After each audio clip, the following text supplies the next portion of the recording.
Let's do this. Hey guys, welcome back to Tactically Misguided. I'm your host, Pat. I'm Lobo. And on today's episode, well, this week's episode 27, By Land, Air, and Sea. Insertion methods. But first, before we sink our gritty teeth into the topic for this week, a word from our sponsors for this episode. Savage Tacticians is a lifestyle apparel company that is 100% veteran-owned and operated to the last detail. They have everything from gym shorts, jeans, tack pants, to kick-ass designs for swim trunks that go matching with their Hawaiian shirts. But most notably for sure are their graphic tees. If you want some really well-fitting attire that looks badass as hell 100% of the time, then head over to savtac.com and check them out. Be sure to use our promo code TM10 to get 10% off your order and show some love to us as well as our friends over at Savage Tacticians. Bulkhead Energy. Don't be a pussy. Bulkhead Energy is an energy drink that has nootropic properties to provide power, clarity, and mental acuity of a ninja with a flamethrower.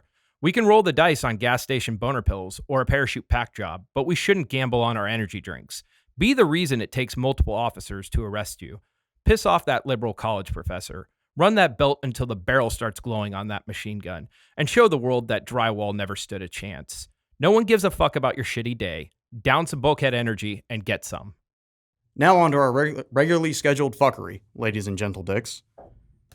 Hunter, let's hear a little bit about insertion methods with from the land and the air.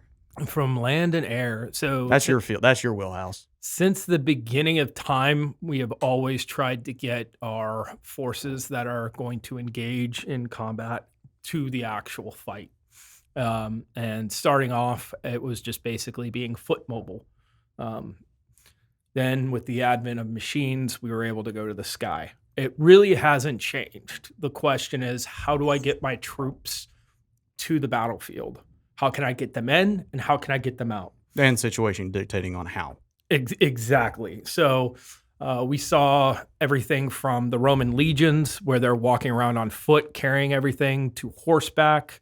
Then you had from the horseback, you had carriages. Once we invented the combustion engine, we were able to use vehicles, trains, any way that you could kind of the necessity to get troops there and get them out quickly. So initially, everybody's like, hey, you got to train your feet. You got to move. You could march 20 miles in a day. Change your socks. Yep, always. Change your socks. Always. When we talk about the land portion, it's the unsexy part. But across any military, everybody has to do ruck marching. Put a lot of weight on your back. You're moving in boots. You carry what you have. And then we look at like the Blitzkrieg when the Germans invaded. They were still using majority horses. Like I thought that was us still on horseback when we joined into the war, going against the fucking armored machine that was Germany at the time. So yes, for the tactical portion, when we look at the tactical and operations strategically, it is, you can look at the timetables that were used in World War I that were used by all the major powers to move massive amounts of troops. It was actually trains. And to this day, in fact, Russia is limited because they have shitty fucking logistics.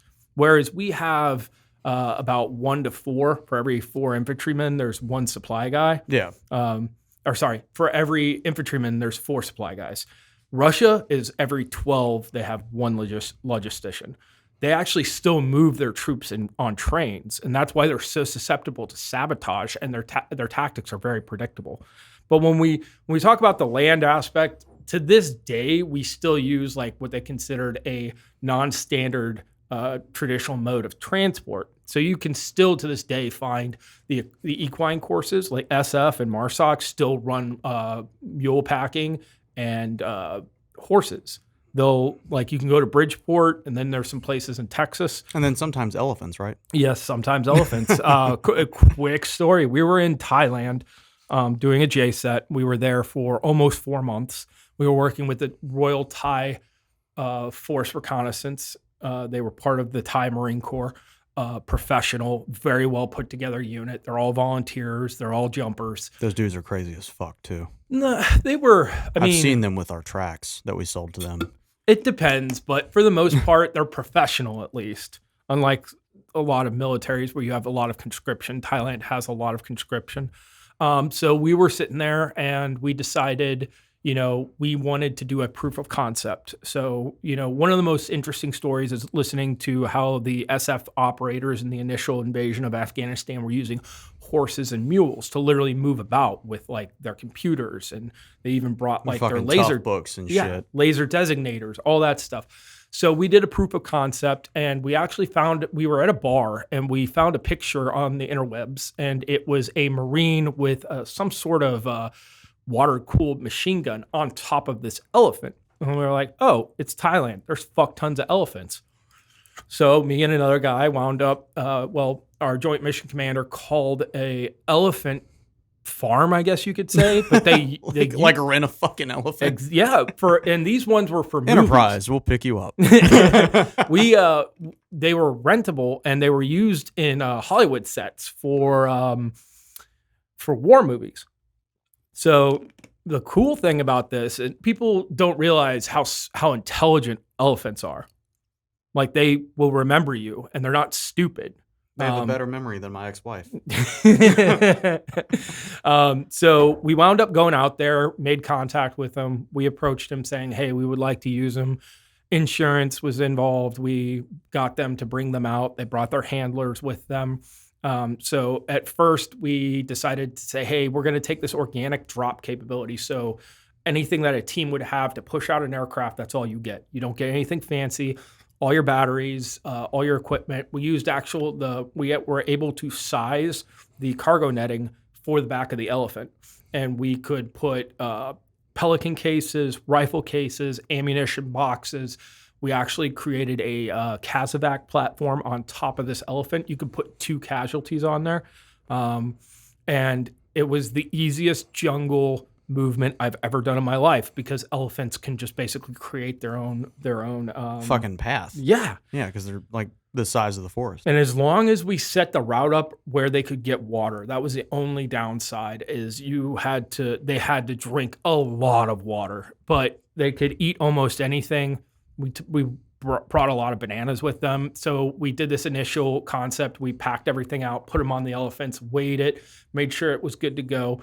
Like you could literally take anything that was in like a GMV or a Humvee and put it on this elephant. We were able to put a person in a Skedco litter on top of it. I saw that. You showed me the pictures from it. So now, if you guys remember back when I first had my lovely assistant Al Borland on the for our initial interview before I ever brought him on to be officially on the show, the picture that I used it was a JTAC selection Wild Donkeys Part 3. That's what I used, was the picture of him shooting a 240. No, was it a 249? It wasn't me. That's my buddy Dalton. Oh, okay. Dalton's a cop up in Montana. But he was shooting a 240 or a 249 from the back of the elephant. A suppressed 249 off of the elephant. So our next step after basically lining up the ability to put stuff on the elephant and move the elephant, can we take these elephants and do drills with them? So we took them to a flat range. At first, we just started shooting. We started with unsuppressed. They didn't have a problem with it. We started shooting suppressed. We started bringing them closer. So we started doing everything from IADs or immediate action drills to peeling with them, to engaging off of them. And it was awesome. And so we put it all together in a con op and we sent it up the chain of command, and SOCOM loved it. It was a proof of concept. The only thing that people were actually worried about was, did they have hearing protection? Well, did the elephants have hearing protection? Yes, that was the only thing. I'm just imagining a giant ass M3 foamy. These elephants are also going to get, compensation from hearing loss because M3 sucks. That's all I'm imagining, is just a giant ass fucking foamy, like the size of a fucking traffic cone going in their ear. From explosives to rifles to machine guns to grenades, we did it all. And it was a beautiful proof of concept. PETA, if you're watching this, fuck you. They're slow. They're very slow. Oh, That yeah. was the only problem. But we would bring trash cans, and that was how we would scoop water up and how they would drink out of it. Oh yeah. So it was a great concept of operations. There's a lot of pack mules that are used in non-standard movements because a pack mule can carry a lot more than a horse. And it kind of sucks, but like the animal will push itself to exhaustion. So you always have to remember it needs to eat, it needs to sleep, just like we do. Yeah. So it was kind of interesting. You can put a rucksack, kind of like how you would ride a Harley. You could put your rucksack on the horse. For the mules, you could use that to carry your big stuff, like your 60s, any heavy machine guns that you have. Yeah. And then there was another one that I was looking up as far as dumb shit on foot. The air one I'm actually more versed in. So when it comes to aerial movement, so you had in, I think it was 852 AD, when the Moors invaded Spain, there was a Moorish guy. Basically, they're from North Africa. They're not Berbers, but they're a sub-Saharan African. The Moors were Islamic. They invaded the Iberian Peninsula. That's where the Reconquista came in, and how modern-day Spain and Portugal basically took it back from the Muslims. But this guy actually in 850-something jumped off a tower, and he had a cloak. And that was technically the very first successful parachute. Technically. Now, This sounds oddly familiar to drunk Marines jumping off third deck using a tarp as a parachute. That never works out very well. So if any of you are still active watching this and try that, don't do it. You're going to break your fucking leg. It was more of base. It's really jump. funny, though. It was more of base jumping, but then we started getting into the application of using parachutes for the military. Believe it or not, it was ballooneers, people that were in balloons, observation balloons for artillery. The moment that they would see aircraft coming in is when they would basically scuttle out, and their parachute was attached to the balloon. So when they jumped, it pulled it for them. Just like static line. Just like static line. Now, it wasn't until the Italians started doing the actual parachute into combat. They did a couple jumps in World War I. They weren't very successful because you couldn't put a lot of people out.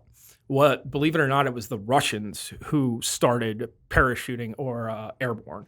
And they were fucking crazy. So they first started off with, they were static line troops. Then they came out with a free fall rig, but essentially they had this giant plane, and they would crawl out one after the other like ants, and then onto the wings, and then basically tumble off these wings and pull their chutes.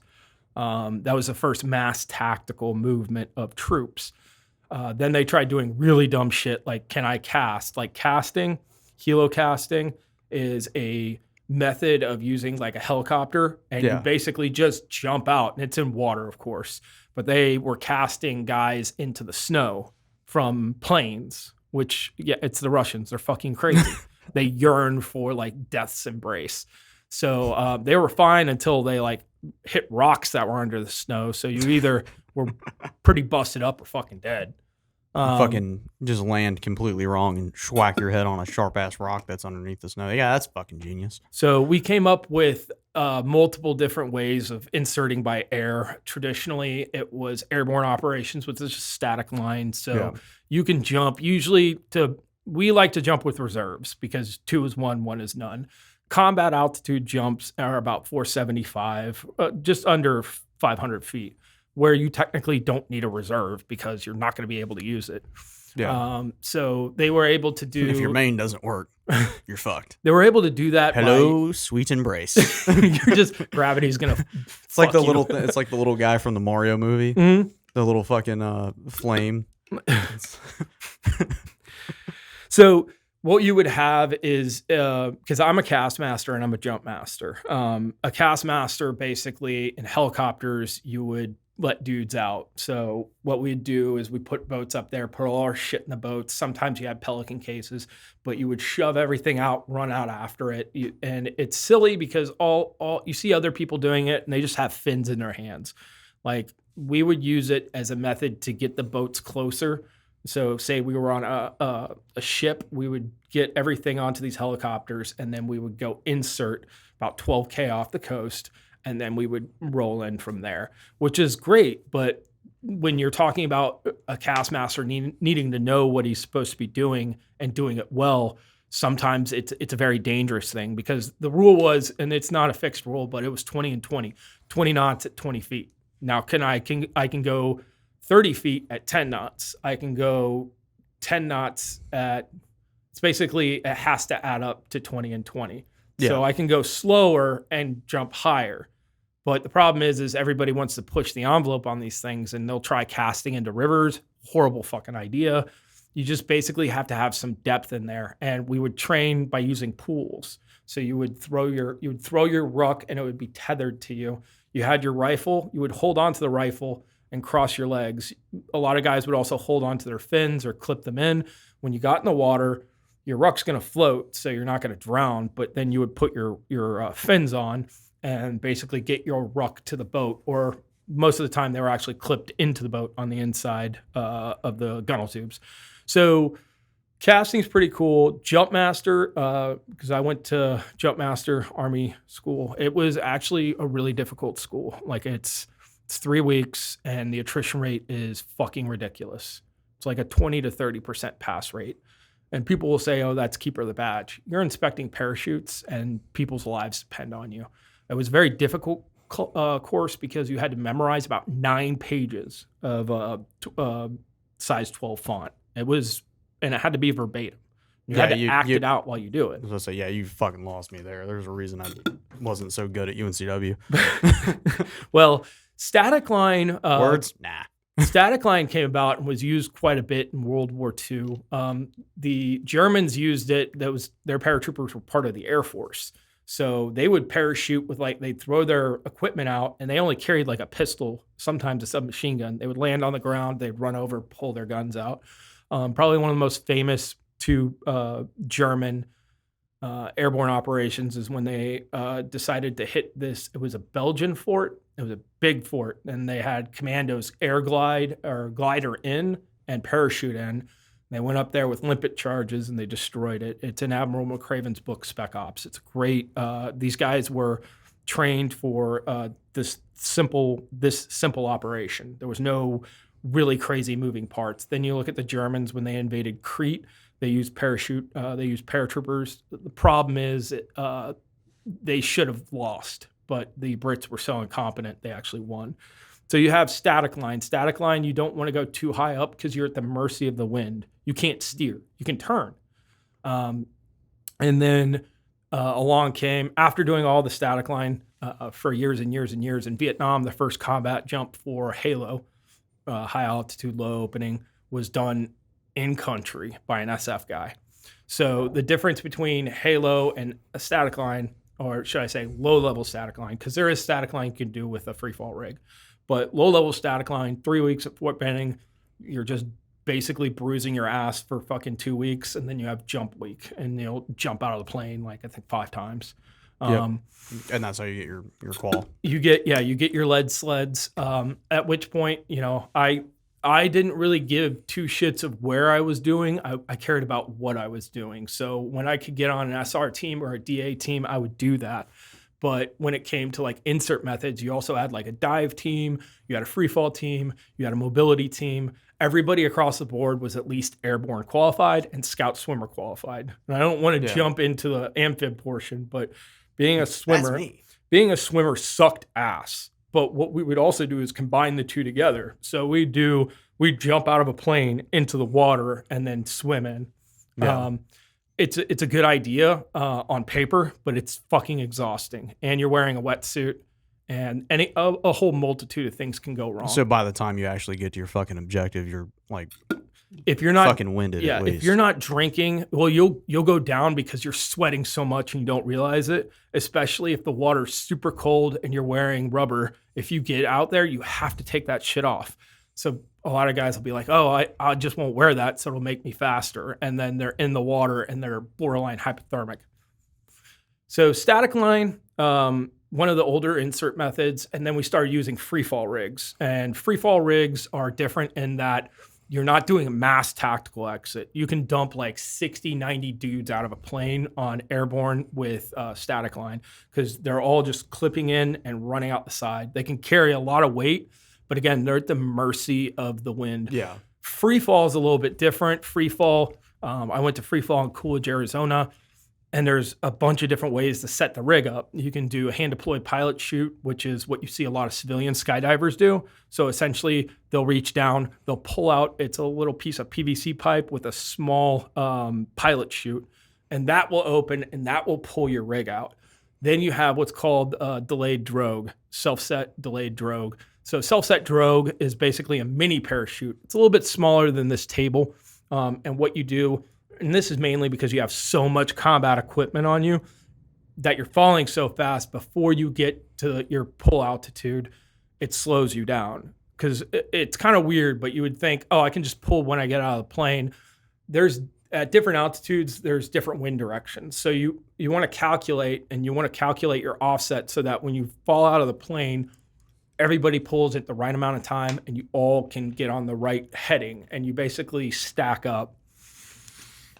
With hand deployed pilot chute, we call it Hollywood jumping because you don't really carry combat equipment. It's meant for just getting reps in. And just like airborne, there is no you're by yourself. You're jumping out by yourself. You're not tandem. Civilians like to do tandem jumps, which is okay. And the military actually has tandem as well. They have tandem P, which is personnel, and tandem E, which is equipment. So they put shit in a barrel and then toss it out, and you basically just have this strap with a giant barrel underneath you, and you're burning into the ground. But so you have static line, and then you have free fall. We talked about hand deployed pilot chute and self-set drogue. Self-set drogue is good for combat equipment. So you basically have all this equipment on you. You have a weapon on you. You have oxygen and nods, because if you jump above 13,000 feet, technically about 15,000, but 13,000 feet is where you start to get hypoxic. And hypoxia is essentially you don't have oxygen. So if we're doing a wall locker jump or an O2 wall locker jump, you have about 150 pounds in your fucking bag. You've got a rifle on you. You've got a radio, and then you've got an oxygen tank. And all you're doing is you're breathing off an oxcon, which is this big box in the center. Everybody's breathing off of it. That's when they get up to where they need to be in altitude. They work everything out, and then they'll be like, all right, 6 minutes. At 6 minutes, you'll start to get ready. They'll give you the hand or arm signal and tell you to plug in. So you'll go from the oxcon to your oxygen bottle, and then you will exit the aircraft. And it won't be on your face the entire time, because once you get below about 13,000, you can unhook so that you can breathe oxygen. You just need to be able to breathe off that bottle as you're in free fall. So self-set drogue is for heavy equipment. Another thing is delayed drogue, which is fucking scary as shit, but you essentially are jumping out, you're heavy as fuck, and you're just going, and you pull at altitude. Whereas your self-set drogue, you're stabilizing yourself. And so everybody will throw their drogues at the same time to kind of keep themselves together. So delayed drogue is essentially, I am in free fall this entire time, and I'm just about to hit, say, 5,000 feet. I'll throw my drogue. As soon as I feel my drogue, I'll pull. You have basically the drogue then pulls your parachute out. Yeah. There's another sketchy method, which is called double bag static line. Mm-hmm. Double bag static line is essentially static line, but with a free fall chute. Pararescuemen use it more than anybody else. We would use it in MARSOC because it was expensive to send guys to free fall. So we developed the mobility team. In the SF community, mobility team means like you drive cars, you use Humvees, all that stuff. Yeah. You're a mobile team. And of course, they're airborne qualified, like they are static line. When you said mobility team in MARSOC, that was the double bag static line. And it's sketchy as shit because you're essentially jumping out in a seated position with your arms out to the side, and you have combat equipment on you. But a lot of things can go wrong because you're literally doing static line at 13,000 feet, and it opens your chute immediately. Calculations are a little bit different. If you're at such a high altitude, as soon as you open, Your chute comes out, you all then have to stack up. It's easier to stack up with double bag because you can you have more time to do it, to get on heading and get everybody in there. And then you also have static line drogue. That's just a different method. Instead of setting my drogue, this is what you do for tandem passenger or equipment, is you clip in and you'll jump out. As soon as you jump out, it pulls your drogue instead of you setting the drogue, and it slows you down as you hurtle towards the earth. All those methods are great, but they're dangerous when it comes to getting a lot of men and equipment on the zone. So a lot of people, unless you're in JSOC or you have a very specific mission in SOCOM, a lot of people will shy away from doing that in combat. The Rangers did an airborne operation several times. There was a Marine recon unit that did it. But for the most part, you don't want to do airborne operations unless you have to.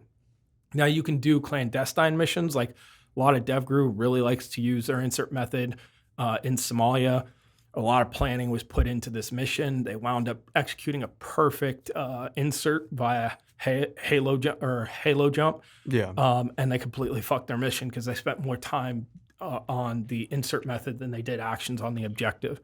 Whereas my preferred method out of anything, whether it's casting, whether it's free fall or static line, is door opens up and I fucking step out. You're rested. You don't have to worry about being in the wrong place. Overall, it's a good method. The next one would probably be fast rope or rappelling.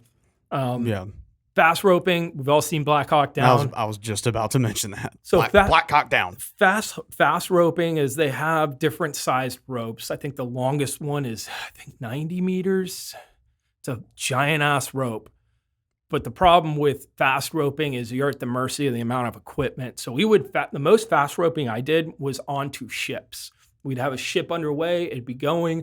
Our helicopter would basically fly perpendicular and then track parallel just on top of the ship. Yeah. Between superstructures. You have to have a very good pilot to do that. The best of the best, 160th SOAR or HSC-85.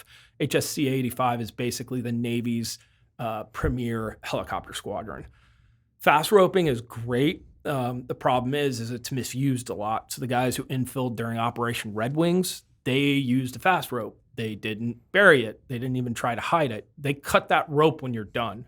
They're not going to pull it back in there.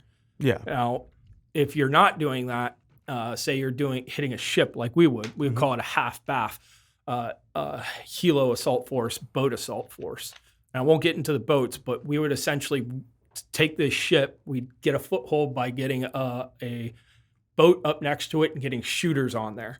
Or you can basically you stalk. You come in from behind them and then come up on their side. Or, and again, I'm not going to get into the amphib portion. You would basically set a team out there and they would swim and they would basically be waiting as the ship's coming. And then they use what were called shepherd's hooks to hook and climb. Yeah.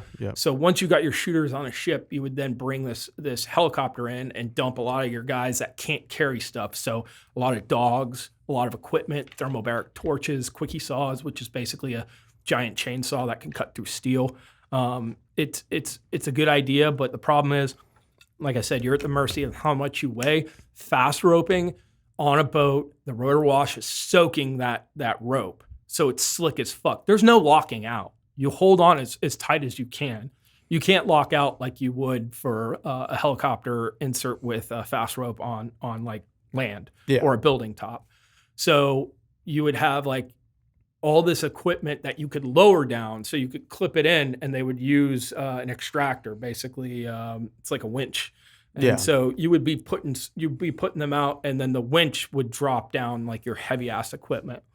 Then you have rappelling. Yeah, so you're not like rappelling at Mock Jesus into the fucking deck. At one point I had an assault kit on me. I had the thermobaric torch on me. I had my weapon, and the thing that saved me was when I came down, I landed on the ropes, which is bad because you can break an ankle that way. But at the same time, it was more cushion. But you almost do what's called a parachute landing fall. You come all the way down. Don't spread your fucking feet apart. You're basically when you land, you buckle. and it sucks. It hurts. And you also have like pure oxygen on your back. So you're just hoping something doesn't go wrong. Yeah. Now you don't set a brake or anything with the rope as you're going down, right? You just fucking go. You just go, unless I've seen dog handlers use, they have a descender. And a descender is something they hook on there because they'll have their equipment on them plus a dog. So they weigh a lot. And the descender, basically, they can control themselves down. They can control the momentum as they go down. But you also have to remember the ship is moving, and this is tracking with it on top. So what would happen is sometimes winds would hit, and you'd see guys coming down, and the rope is off the deck. It is off the ship. It's still on the deck, but it is swayed so far over. There's a couple of times where guys were fast roping, and they fast roped, and by the luck of God, they didn't wind up in the ocean. Yeah, that wouldn't be fucking good. Yeah. Well, and then the last one is Fry's, Spies, or M. Hyatt. Those are essentially your rappelling. Rappelling is good in a sense that I could put a bunch of guys out at once. You could basically run dual ropes, a rope on either side. Technically, you could run 4 ropes, 2 on either side. It's better for aircraft that open on both sides, so like Hueys and Blackhawks. The only issue is, again, the amount of weight that you have on you fucking sucks, because like if you're doing it for fun, like we did in boot camp where you're coming off the side and just rappelling, that's fine and all. You actually have your feet on something. Yeah. So you're sitting there trying not to tear your shoulder out as you're rappelling down. Rappelling worked really well in jungles. Like rappelling in a jungle is probably the best way of doing it. But at the end of the day, Spies and Fries, they had, trying to think what spy rigging. Spy rigging is essentially, it's an insert and extract method where they have looks like a fast rope, but at the bottom there's a bunch of D-rings in it. And if you've ever seen guys that are just hanging from a rope underneath a helicopter, all the fucking time, that's spy rigging, and spy rigging sucks ass. It is the worst fucking method. I used to literally think, because they would fly over Courthouse Bay all the time, because it was recon and MARSOC guys. I'm assuming MARSOC guys. I know it was recon guys, but like they would be clipped in and they're just Yep. And I would think half the time I would think they're just a dummy until you'd see like Carl fucking move. So Stop fucking moving, Carl. You have to put your arms out, and what that does is prevents oscillation. Yeah. If one guy brings his arm in, as long as the guy above and below him have their arm out, so you can take turns putting your arms out, right? You have your equipment, you have your ruck, you can put your ruck onto it. The problem is getting off, they have to land. The other thing is that helicopter pilot's more worried about the bird than you. So you'll wind up getting pulled out, and it's dangerous as fuck. You'll be hitting trees. Like they've actually taken off and drugged people through water. It sucks. The other one that's the least used is the Jacob's ladder, and we use that for getting out of the water. Yeah. So you would swim up, and it fucking sucks because you can't breathe. You're swimming as fucking hard as you can. And you're swimming against the rotor wash. Yeah, the rotor wash. So the first dude would hold on.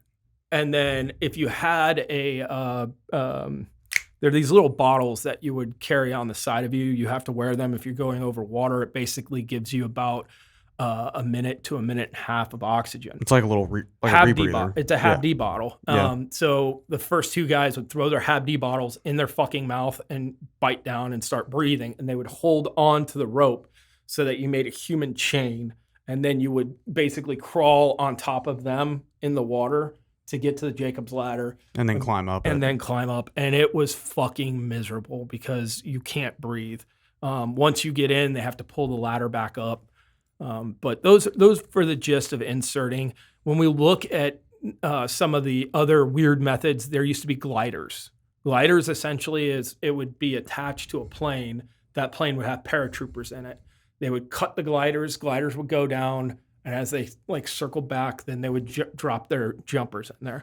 Gliders are cool. But they were also really dangerous too, weren't they? Fuck yeah. If Shaving Ryan's Privates ever taught us anything, it's the truth. They decided to ad hoc weld shit into the aircraft and didn't realize how fucking heavy that shit is. Well, it broke loose and it would cut people's heads off. But the Germans used it, we used it, the Russians used it. For the most part, like all these different insert methods, again, the most reliable one to ensure that you don't have casualties and everybody gets to the drop zone. Like when the Army plans a large jump, battalion and higher, you're dumping hundreds to thousands of guys out. You're pushing artillery, you're pushing Humvees, unless it's a 60, you're pushing everything out. And there's a lot of planning into which stick and chocks where everything goes. So it's a whole matrices of how we get personnel, equipment all on the ground and still be able to have C2. You can't have a very complex plan, because you can look at Operation Market Garden, where they decided to bring basically armor in to secure bridges, but at the same time they were dropping light infantry. You have to treat paratroopers as light infantry.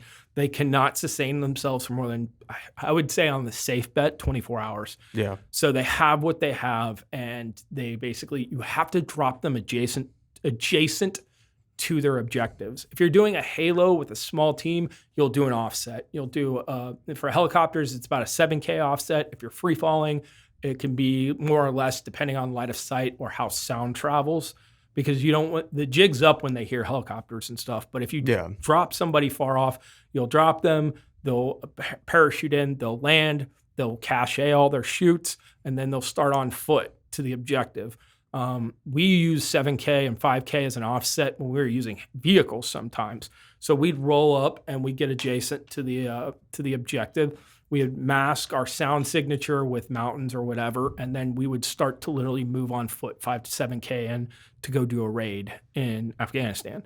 But we would also do hard hits, and hard hits we would use GMVs, MATVs, but you would essentially have your inner and outer cordon, and they would all roll in. Outer cordon would start to basically collapse around it. The inner cordon would rush straight in and then start.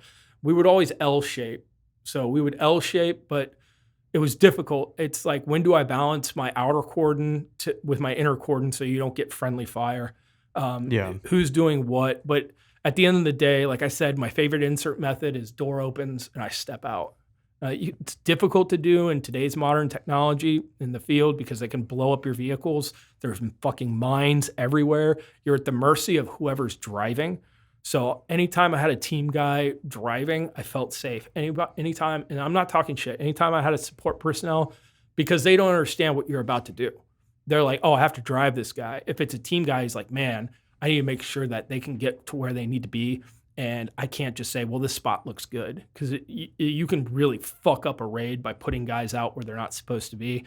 And I always felt safer with a team guy driving.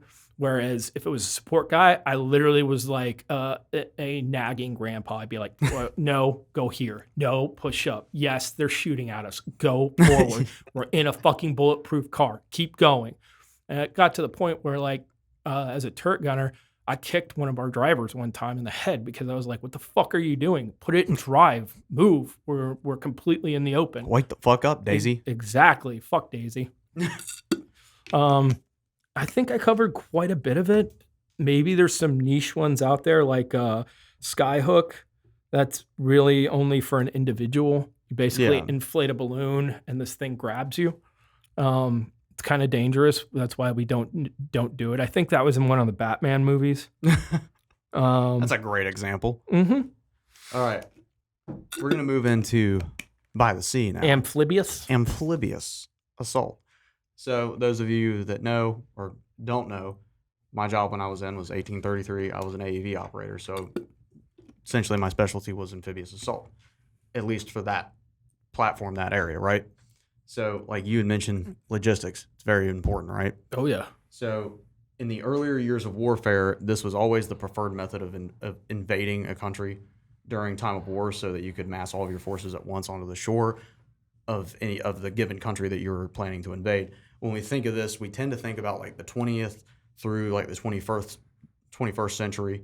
However, it dates back to, like basically any time a country has had an army with naval capabilities. They literally crash into each other.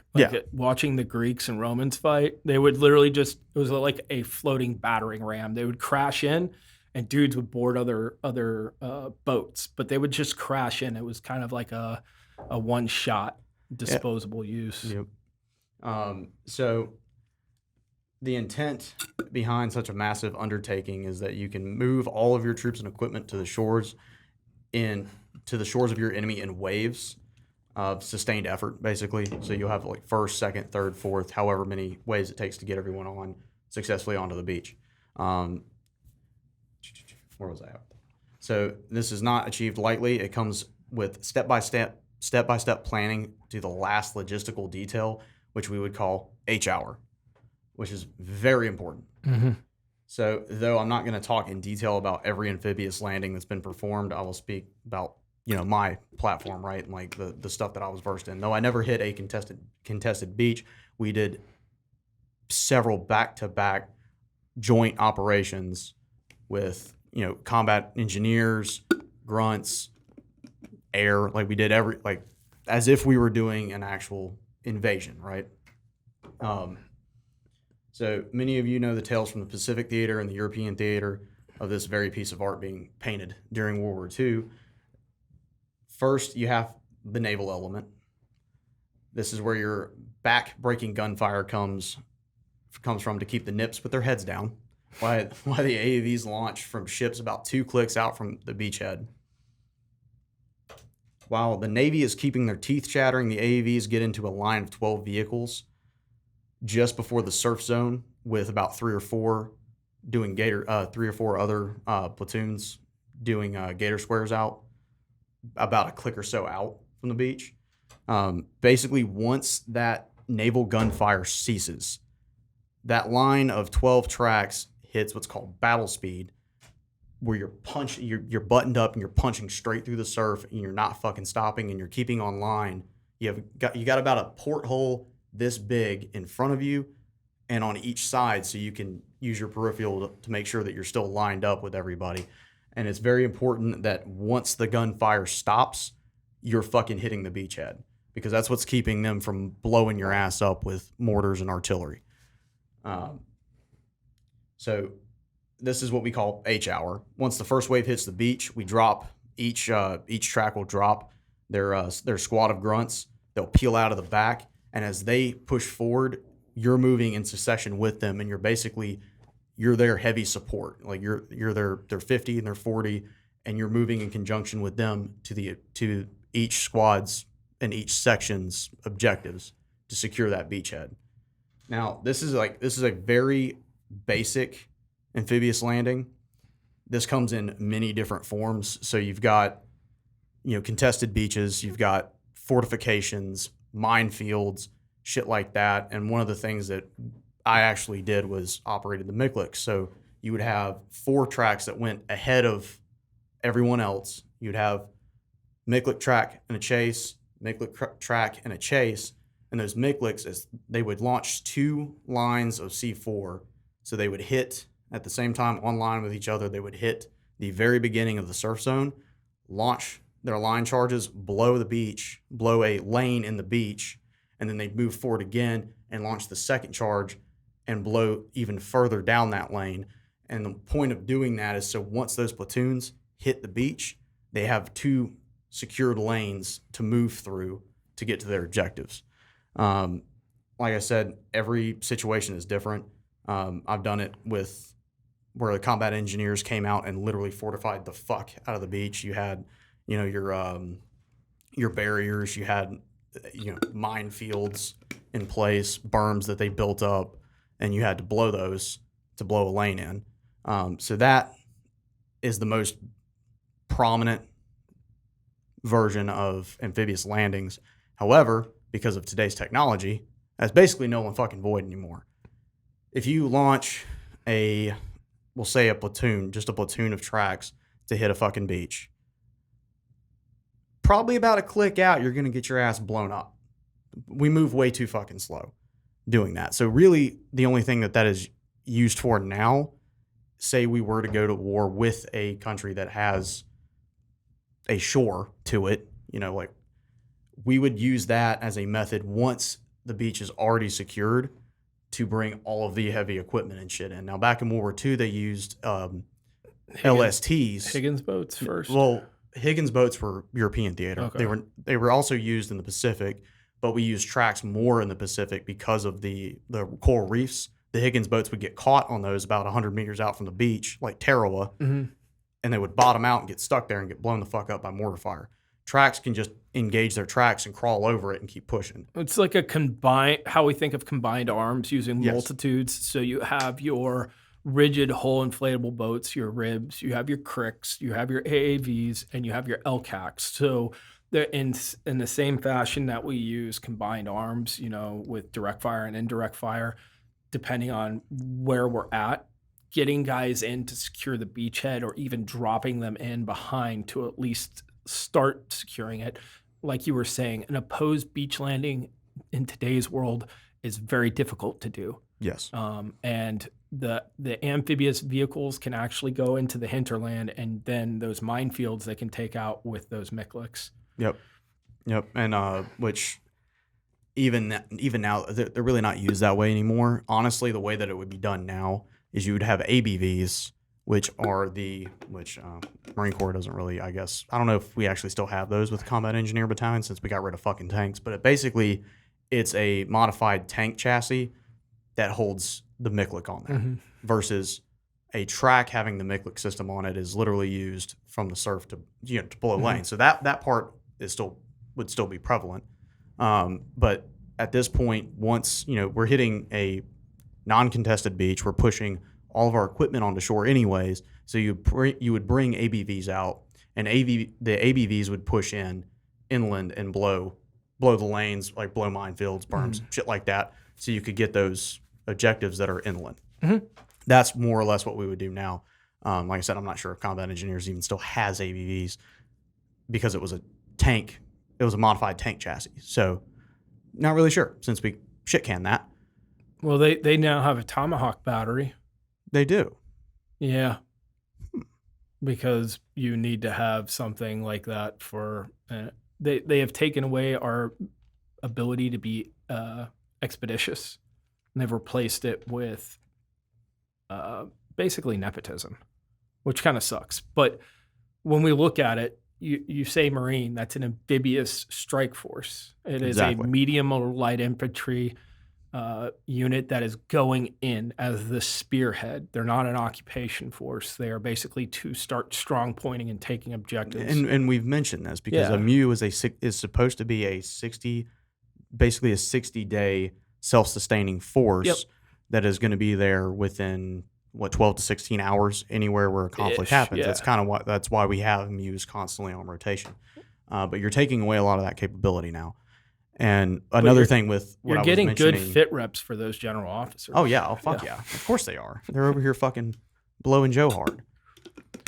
But to go back to the fact that capability we can't really use it now, mainly because even with the old track platforms, they move at 7 fucking knots in the water. Yep. The ACV, which is the new wheeled one, also moves it. They didn't increase the speed at all. The speed of snot. Yeah, it moves it. Yeah, fucking slow. So we have like other things that are going to be going on in the background. So you'll have a burn, which is an electronic warfare to kind of prevent those anti-ship missiles, or they call ATGMs, anti-tank guided missile. You can still technically use them against amphibious vehicles, but you'll have an EW burn. You'll have preemptive fires. They'll basically do a sensor soak of the area, then they'll jam it, then they'll start blowing shit up. You're sending in your scout swimmers ahead of everybody to start getting people there to verify the information. You'll have drones. You'll wind up bringing in, again, ribs. You'll bring in your cricks. You'll bring in your LCACs. And it's... LCACs always came after us. Oh, yeah. So LCACs, what was the other one? It's not the LCAC. It's the... God, it's on the tip of my tongue. It's the boat version that carries... It can carry two tanks. 2 tanks in it. It's not the LCAC. It's the other version. But the other thing those would also come in at the same time as LCACs. They can use LHDs. They can use helicopter ships from the Navy to also bring troops in. It's interesting to see how fucked up the Marine Corps has gotten when it comes to amphibious warfare. Like we have basically taken away a lot of the capabilities that were tested in blood. Like we brought scout snipers, or we got rid of scout snipers. We got rid of tanks.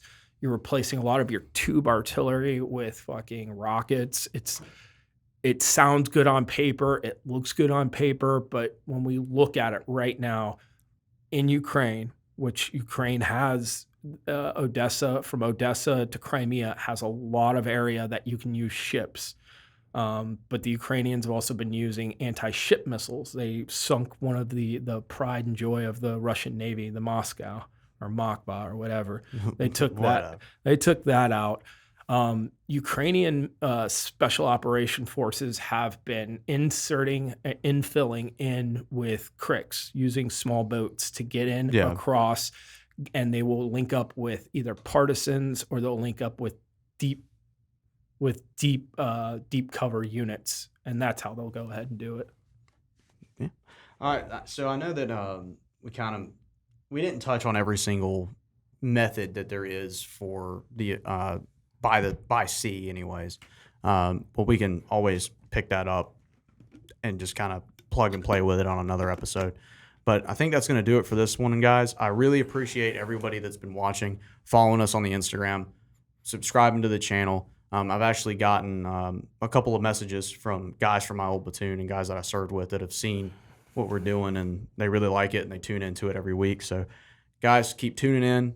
Be sure to check out the post that I'm going to be making about the Hope for the Warriors charity event that we got going on August 19th at Eagles Dare, going from basically 12 to 4 out at in downtown Wilmington. So if you're local in the area, please stop by and chat for a bit, see us, walk around, see we got about 15 sponsors and vendors that are going to be posted up out there that are all veteran-owned companies. So be sure to stop by, check all of them out, listen to some music, grab a brew, get some free fucking food. You're welcome, by the way, for that.